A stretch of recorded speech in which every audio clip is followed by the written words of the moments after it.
नमस्कार दोस्तों, स्वागत है आप सभी का। आपका स्वागत है स्पोर्ट्स क्लब ऑफिशियल इंडिया के ऑफिशियल यूट्यूब चैनल पे। दोस्तों, आज के इस पूरे के पूरे वीडियो में हम बात करेंगे इप्सा गेम्स में कौन से स्पोर्ट्स पार्ट्स जो है शामिल होने वाले हैं, और उन स्पोर्ट्स के बारे में हम थोड़े से बेसिक डिटेल्स भी जानेंगे। और उससे पहले दोस्तों, मैं आपसे विनती करता हूँ कि वीडियो को लाइक ज़रूर कर दीजिए और शेयर भी कर दीजिए।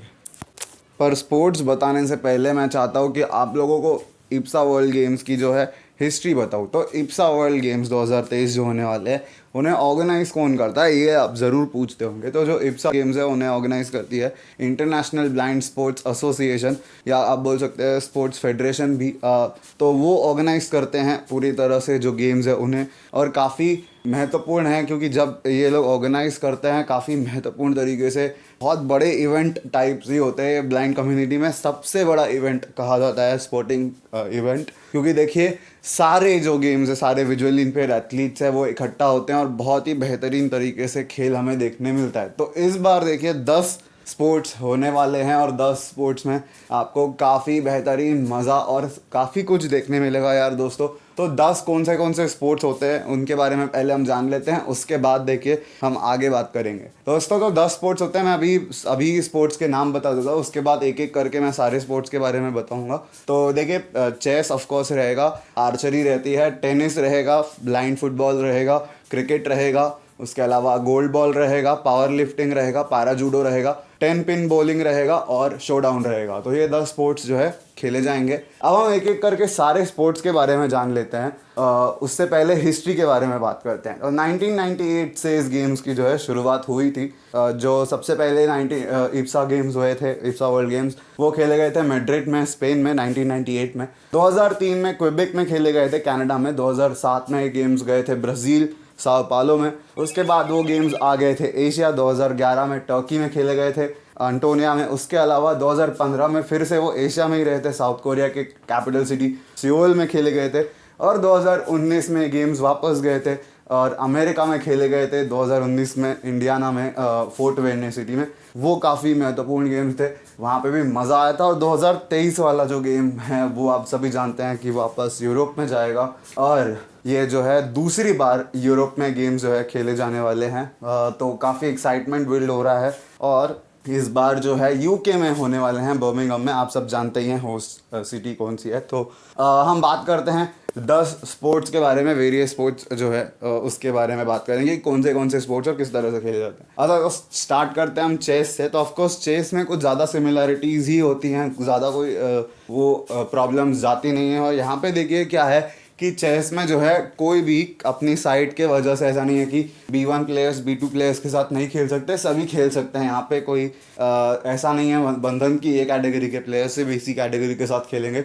साइड का कोई यहाँ पे प्रॉब्लम होता नहीं है। और जो अडेप्टेशन चेस फेडरेशन ने रूल्स में किए हैं उसके वजह से गेम काफ़ी ज़्यादा एक्सेसिबल है और इंक्लूसिव भी है। और इसी वजह से जो है ये गेम ब्लाइंड एथलीट्स बहुत ही आसानी से खेल सकते हैं। ठीक है, तो चेस में कोई ज़्यादा वो नहीं है, रूल्स में कुछ अडेप्टेशंस नहीं की जाती हैं, सेम रूल्स होते हैं जैसा कि आप साइटेड एथलीट्स या साइटेड लोग खेल सकते हैं, या पीपल विद विजन जो खेल सकते हैं, वही जो है ब्लाइंड्स भी खेल सकते हैं, विजुअली इम्पेयर्ड एथलीट्स भी खेल सकते हैं। आगे चलते हैं, आर्चरी की बात करते हैं। तो जो आर्चरी है वो काफ़ी इंटरेस्टिंग है कि किस तरह से ब्लाइंड एथलीट्स खेलते हैं। तो जो हाथ का पिछला हिस्सा, बैक ऑफ द हैंड्स, उससे आप जो है जहाँ पे आपको एम करना है वहाँ पे देखिए टैक्टाइल मार्क्स रहते हैं, टैक्टाइल मार्किंग्स होती हैं। टैक्टाइल मार्किंग यानी कि ऐसा कुछ स्पॉट जहाँ पे आप मार्क कर सकते हो एरिया को। जो आपका हाथ का पिछला वाला हिस्सा है वो आप उसके थ्रू उस मार्क को चेक कर सकते हो, और उस हिसाब से आप दूरी का अंदाज़ा लगा के एम कर सकते हो अपने एरोज़ के थ्रू।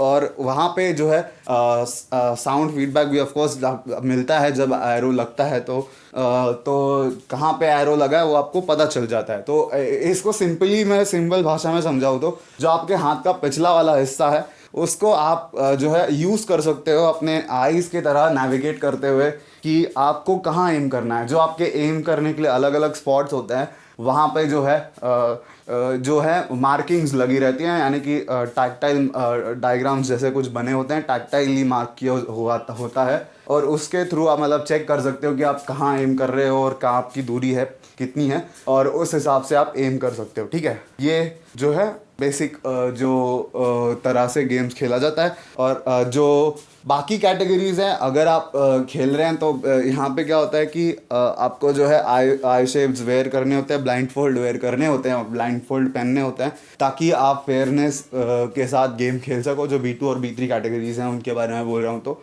आपको ब्लाइंड फोल्ड्स पहनने पड़ते हैं बिफोर शूटिंग एन एरो, और आपको भी ऐसे ही खेलना पड़ता है। ऐसा बोलना चाहता हूँ कि अगर आप किसी B1 के साथ जब कंपटीशन कर रहे हो तो आपको भी ब्लाइंड फोल्ड पहनने पड़ते हैं। ये अडेप्टेशन होता है। बाकी कुछ जो है चेंजेस नहीं होते, बाकी कोई प्रॉब्लम नहीं है, बाकी सेम तरह से रहता है। बस एरोस जो है आप एम करने से पहले जो आपका एम है उसको आप देख सकते हो हाथ के पिछले हिस्से से, जहाँ पे टैक्टाइल मार्किंग्स होती हैं, उसके थ्रू आप जो है एम कर सकते हो और निशाना डाल सकते हो। बहुत ही बेहतरीन तरीके से एरो शूट कर सकते हो। मस्त है यार यहाँ पे। अगर हम बात करें आर्चरी के बाद, तो हम बात कर रहे हैं ब्लाइंड क्रिकेट की। ऑफकोर्स ब्लाइंड क्रिकेट, मुझे लगता है कि हमने यूट्यूब में ब्लाइंड क्रिकेट कवर किया है, बहुत लोगों को तो पता ही होगा। नहीं पता है तो एक बार फिर से मैं बता देता हूँ। तो जो ब्लाइंड क्रिकेट होता है, of course same he rules होते हैं, कुछ ज़्यादा डिफरेंस है नहीं। मुझे लगता है बहुत बार मैंने बताया हुआ है। बस एक जो बॉल होती है, वो बॉल होती है बेयरिंग्स के साथ आती है। उस बॉल के थ्रू जो वो बॉल जो है साउंड एमिट करती है, जिस साउंड के थ्रू जो प्लेयर्स जो है उस बॉल को लोकेट कर सकते हैं। बाकी कोई ज़्यादा रूल्स में डिफरेंस नहीं होते हैं। सिर्फ स्टम्प्स होते हैं, वो आयरन के साथ आयरन के में बने हुए होते हैं। और B1 B2 B3 तीन कैटेगरीज में गेम स्प्लिट होता है, जिसमें 4 B1 प्लेयर्स मिनिमम होने चाहिए हर टीम के साथ, 3 B2 प्लेयर्स होने चाहिए, और 4 जो है B3 प्लेयर्स होने चाहिए। ये ऑफ कोर्स डायनामिक्स हैं टू मेक अ प्लेइंग 11, ठीक है। तो ये है ब्लाइंड क्रिकेट। अब आते हैं हम ब्लाइंड फुटबॉल में। तो ब्लाइंड फुटबॉल में 2 वर्जन्स हैं ब्लाइंड फुटबॉल के। अभी हमने एक जो ब्लाइंड फुटबॉल पहले कवर किया था वो टोटली ब्लाइंड वाला ब्लाइंड फुटबॉल था, जहाँ पे आपको B1 ब्लाइंड फुटबॉल जिसको बोल सकते हैं, कि जहाँ पे B1 प्लेयर्स का ही पार्टिसिपेशन रहता है। यहाँ पे क्या होता है कि 4 टोटली ब्लाइंड B1 प्लेयर्स होते हैं, और एक गोलकीपर जो है वो फुल्ली पार्शली साइटेड प्लेयर होता है। वो आपको यहाँ पे आपकी टीम का गोलकीपर रहता है। तो 5 में से 4 ही ऐसे प्लेयर्स होते हैं। और जैसा कि मैंने बताया 25 मिनट्स के हाफ होते हैं। काफ़ी ज़्यादा इंटरेस्टिंग होता है, कोई ज़्यादा ऐसा डिफरेंस रहता नहीं है। पर दूसरा जो वर्जन है, उस वर्जन में क्या होता है कि पार्शली साइटेड प्लेयर्स खेलते हैं, जिसमें 2 B2 और 2 B3 प्लेयर्स होने ज़रूरी होते हैं आपकी टीम में। 5वां जो गोलकीपर होता है वो फुल्ली साइटेड हो सकता है, पार्शली फुल्ली साइटेड बोल सकते हो। B3 कैटेगरी में भी टॉप का विजन उनके पास होगा, वो गोलकीपर रहेगा आपकी टीम का। और एक टाइम पे ज़्यादा से ज़्यादा सिर्फ 2 ही B3 प्लेयर्स पिच पे रह सकते हैं। उससे ज़्यादा B3 प्लेयर्स जो है पिच में नहीं रहते हैं। ये है ब्लाइंड फुटबॉल के रूल्स। अगर हम बात करें गोल बॉल की, गोल बॉल जो है काफ़ी इंटरेस्टिंग स्पोर्ट्स होता है। ये हमारे विजुअली इम्पेयर्ड कम्युनिटी में सबसे ज़्यादा एक्साइटिंग इवेंट में से एक होता है यार। अपने पैरालंपिक्स में भी जब देखते हैं ना गोल बॉल को, तो मज़ा ही अलग होता है गोल बॉल को कवर करने का। तो जो गोल बॉल होता है वो किस तरह से खेला जाता है वो आपको मैं बताता हूँ। गोल बॉल की जो बॉल होती है उसका वेट होता है 1.25 किलोग्राम्स। काफ़ी बेहतरीन बॉल होती है। उसके थ्रू उस बॉल में जो है बेरिंग्स रहते हैं, जैसा कि हर ब्लाइंड बॉल्स में होता है। तो उस बॉल के मतलब वो बॉल को आप आराम से वहाँ पे आपको अपोनेंट्स के गोल लाइन के पार पहुँचाना होता है, गोल मारना होता है अपोनेंट्स के गोल में बेसिकली। और आप जो अपोनेंट के शॉट्स हैं उनको अपनी बॉडीज़ को यूज़ करके ब्लॉक कर सकते हैं, ठीक है। तो यहाँ पे क्या होता है कि बहुत ही ज़्यादा इंटरेस्टिंग यहाँ पे सिचुएशन होता है कि एक टाइम पे आपके स्क्वाड में मैक्सिमम नंबर ऑफ 6 प्लेयर्स होने चाहिए, लेकिन सिर्फ 3 प्लेयर्स ग्राउंड पे खेल सकते हैं। 3 प्लेयर्स आप सब्स्टिट्यूशन के थ्रू जो है बीच में ड्यूरिंग द मैच ला सकते हो। दो हाल्स होते हैं 12-12 मिनट्स के बिटवीन द गेम, और वहाँ पे आप जो है वहाँ पे गेम चलता है 12-12 मिनट्स के 2 हाफ्स होते हैं, और बीच में जो है ब्रेक टाइम होता है। उसके अलावा हम उठा के देख ले तो सब्स्टिट्यूशन जैसे कि मैंने बोला सिर्फ 3 ही अलाउड हैं, और 3 ही कर सकते हैं, क्योंकि मैक्सिमम नंबर ऑफ स्क्वाड जो है आपका सिर्फ 6 होता है। तो 6 में से 3 प्लेयर्स आपको खिलाने ही होते हैं, और 3 प्लेयर्स आप सब्स्टिट्यूट कर सकते हो। और जो कोर्ट है 18 मीटर्स का होता है, और उसके अलावा हर 9 मीटर्स के एंड में गोल लाइंस होती है। आपको अपोनेंट के गोल लाइंस को जो है क्रॉस करना होता है, तभी गोल कंसीडर किया जाता है। गोल लाइन में मतलब गोल लाइन को क्रॉस करके गोल हुआ तभी जो है गोल लाइन जो गोल जो है कंसीडर कर लिया जाता है, तभी कंसीडर किया जाता है। उसके अलावा देखिए कंसीडर नहीं किया जाता। तो ये होता है गोल्ड बॉल में बेसिकली। पर और एक रूल है यहाँ पे कि जो एक्सपेक्टेटर्स यानी कि जो पब्लिक होती है उसको साइलेंट रहना मैंडेटरी होता है ड्यूरिंग द गेम। आप आवाज़ें नहीं निकाल सकते जब गेम चल रहा होता है। हाँ, आप गोल होने के बाद आप थोड़ा बहुत चेयर कर सकते हो, लेकिन उसके बाद जब गेम चल रहा होता है तब आप बिल्कुल भी आवाज़ें नहीं निकाल सकते, सो दैट प्लेयर्स आसानी से समझ सकें कि क्या चल रहा है गेम में, एब्जॉर्ब कर सके अपने जो है सिचुएशन को बहुत अच्छे से। उसके अलावा जो कोर्ट है वहाँ पे देखिए अलग अलग तरह के मार्क रेज्ड लाइंस होती हैं, यानी कि लाइंस भी मार्क्ड होती हैं ताकि जो विजुअली इम्पेयर्ड एथलीट हैं वो अपनी लोकेशन को कंफर्म कर सके कि वो कहाँ पे खड़े हैं इस समय। तो ये होता है और काफ़ी इंटरेस्टिंग होता है इस तरह का गेम, बहुत ही एक्साइटमेंट से भरा हुआ होता है और काफ़ी टक्कर के मैचेस भी देखने मिलते हैं, पर बहुत एथलेटिज्म, बहुत ज़्यादा उत्साह, सब कुछ आपको यहाँ पे देखने मिलता है। उसके अलावा हम बात करें तो पैरा जूडो, ये काफ़ी इंटरेस्टिंग जूडो गेम है जिसको हम बोल सकते हैं कि अडाप्ट किया गया है, जो कि हम बोल रहे हैं जूडो नॉन डिसेबल्स के एक तरह से थोड़ा सा ही अडाप्टेशन है। बस इसमें एक ही रूल होता है कि यहाँ पे जो जिस तरह से नॉन डिसेबल्स लोग होते हैं, यानी कि विजुअली इम्पेयर्ड या बाकी डिसेबिलिटी के अलावा जो साइटेड लोग होते हैं, वो ऑफ ग्रिप टेक्निक्स के थ्रू मतलब गेम को शुरू करते हैं। यहाँ पे जो है ग्रिप आपको शुरू से ही बनाने की मैंडेटरी होता है, शुरू से ग्रिप रहती है अपोनेंट के साथ। तो यहाँ पे ऑफ ग्रिप टेक्निक जो है वो नहीं चलती, आपको शुरू से ही ग्रिप बना के रखनी पड़ती है। ये यहाँ का रूल होता है जूडो का, पैरा जूडो का। बाकी कोई भी रूल जो है अलग नहीं है, सेम रूल्स हैं जैसा कि नॉन डिसेबल जूडोस खेला जाता है वैसा का वैसा ही खेला जाता है, ठीक है। और ये ओनली मार्शल आर्ट स्पोर्ट्स है जो कि पैरा ओलंपिक्स में खेला जाता है। पहले 1988 में सियोल में मेंस के लिए इंट्रोड्यूस किया गया था पैरा जूडो को, और 2004 में एथेंस गेम्स में जो है उसको वुमेंस के लिए भी इंट्रोड्यूस किया गया। पैरा ओलंपिक्स की बात कर रहा हूँ मैं। ये रहे जूडो के बारे में बात। आगे बात करते हैं तो टेनिस, काफ़ी एक्साइटिंग गेम है टेनिस भी, जो ब्लाइंड कम्युनिटी खेलते हैं। वहाँ पे देखिए कि जो है बॉल रेगुलर टेनिस बॉल से थोड़ी सी बड़ी होती है, जिसमें आपको बॉल के बीचों बीच बेयरिंग्स लगाए हुए मिलते हैं जो कि साउंड एमिट करते हैं। जो विजुअली इम्पेयर्ड प्लेयर्स हैं, मतलब B1 प्लेयर्स हैं, 3 बाउंसेस पे गेंद को रिसीव कर सकते हैं, उनके लिए 3 बाउंसेस अलाउड हैं।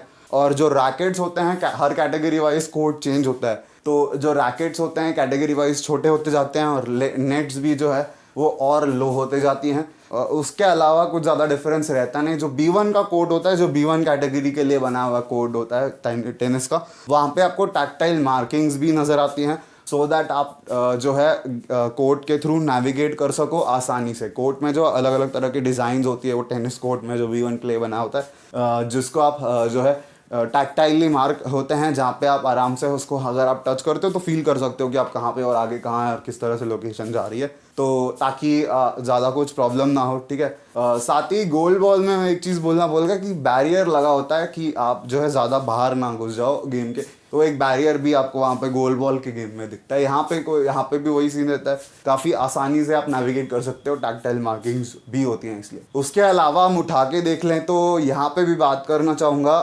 शोडाउन के बारे में। शोडाउन में देखिए काफ़ी इंटरेस्टिंग है। शोडाउन भी यहाँ पे क्या सीन होता है कि टेबल टेनिस की तरह ही गेम है। एक स्पेशली डिज़ाइन टेबल होती है, 2 पैडल्स और आपको एक बॉल चाहिए जिसमें बेयरिंग्स होती हैं, और साथ ही साथ ये इस गेम में ग्लव्स आप पहन सकते हैं बैटिंग हैंड को, जो आपका बैटिंग हैंड है उसको प्रोटेक्ट करने के लिए। तो यहाँ पे क्या होता है कि जो है आपको टेबल टेनिस की तरह ही खेलना होता है, बस जो बॉल है वो साउंड प्ले करे, मतलब जो साउंड एमिट करती है वन। और उसके अलावा हम उठा के देखें तो B2 और B3 प्लेयर्स होते हैं, उनको आई शेड यानी कि ब्लाइंड फोल्ड या आई शेड आप पहन सकते हैं ताकि फेयरिटी जो गेम की है वो मेंटेन हो सके। तो ये होता है। उसके अलावा हम बात करें तो यहाँ पे हम बात कर रहे हैं वुमेंस ब्लाइंड फुटबॉल में ही।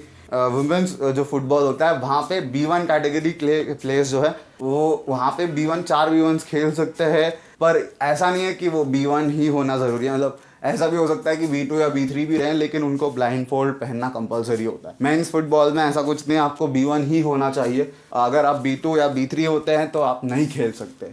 तो ये होता है मेंस फुटबॉल में। और वुमेंस फुटबॉल में आप जो है B2 B3 भी हैं तो भी खेल सकते हैं, लेकिन ब्लाइंड फोल्ड पहनना बहुत ज़रूरी होता है। उसके बाद अगर हम देखें पावर लिफ्टिंग, ये बहुत ही बेहतरीन और एक बेहतरीन स्पोर्ट है जिसके बारे में हम बात करें तो यहाँ पे देखिए क्या होता है कि सिंपल सी यहाँ पे गेम होता है, सिंपल सा होता है यहाँ पे कि आप जो है पावर लिफ्ट, आपको एक लिफ्ट करनी रहती है। जो आपने वेट लिफ्टिंग तो देखी होगी, आपको बस वेट ही उठाना है। बस यहाँ पे 3 तरह के वेट लिफ्ट्स होती हैं। एक होती है स्क्वाट, जहाँ पे आपको स्क्वाट करके जो है लिफ्ट उठानी है। उसके बाद बेंच प्रेस और फिर एक डेड लिफ्ट होती है। ये 3 लिफ्ट्स होती हैं इस पूरे पावर लिफ्टिंग के गेम में। और यहाँ पे जो है जितना ज़्यादा आप वेट उठाते हैं आप आसानी से जीतते हैं, वैसा ही होता है यहाँ पे सिस्टम। यहाँ पे अगर वेट लिफ्टिंग उठा के देख लो तो वहाँ पे 2 तरह की वेट्स होती हैं, 2 तरह के गेम्स होते हैं वहाँ पे। एक आप स्नैच होती है, एक क्लीन एंड जर्क होता है। यहाँ पे सिंपल सी बात है, यहाँ पे 3 तरह के हैं।